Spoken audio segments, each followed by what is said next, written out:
Good evening, I'm Alistair Cooke. We're at the second episode of our dramatization of one of the resounding Victorian scandals, Parnell and the Englishwoman. Charles Stuart Parnell, some upper crust English called him Parnell, but not his own people, was from a family of English Protestant landowners who'd settled in Ireland in the 17th century. And according to the custom of such families, he was sent to school in England on to Cambridge. But when he came back and saw an impoverished homeland, for the first time he felt more of an Irishman than an Anglo-Irishman. He'd been a boy during the dreadful potato famine, which claimed 1 million dead.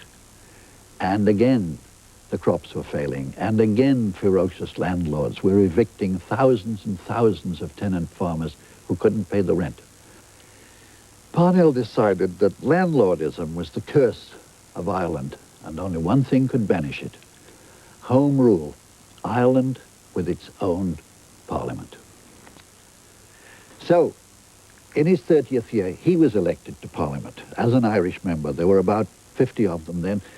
Most broke away from the Liberal or the Conservative Party and formed a third party, the Home Rule Party.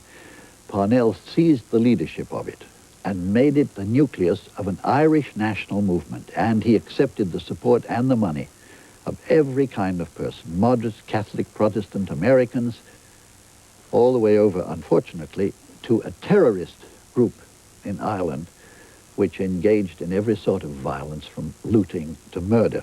It became so bad that the Liberal Prime Minister, Mr. Gladstone, who was sympathetic to Home Rule, suspended habeas corpus and arrested Parnell as the symbolic head of the terror.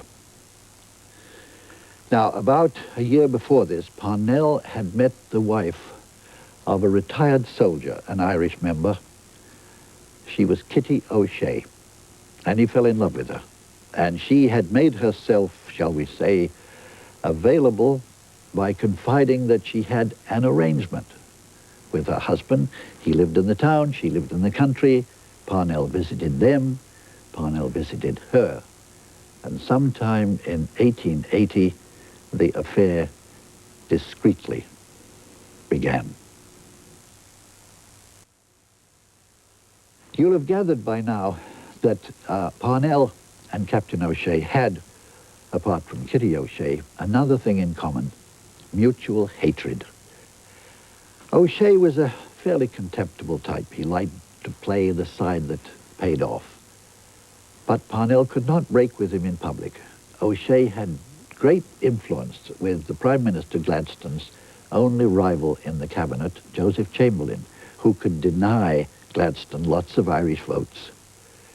So that when people, including Parnell, suggested Parnell should resign on account of the Dublin Park murders, Gladstone said, absolutely not.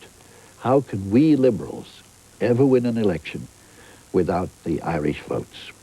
And also, don't forget, at any time Captain O'Shea could publicize his wife's affair and bring Parnell down. Alistair Cooke, Masterpiece Theatre. Good night.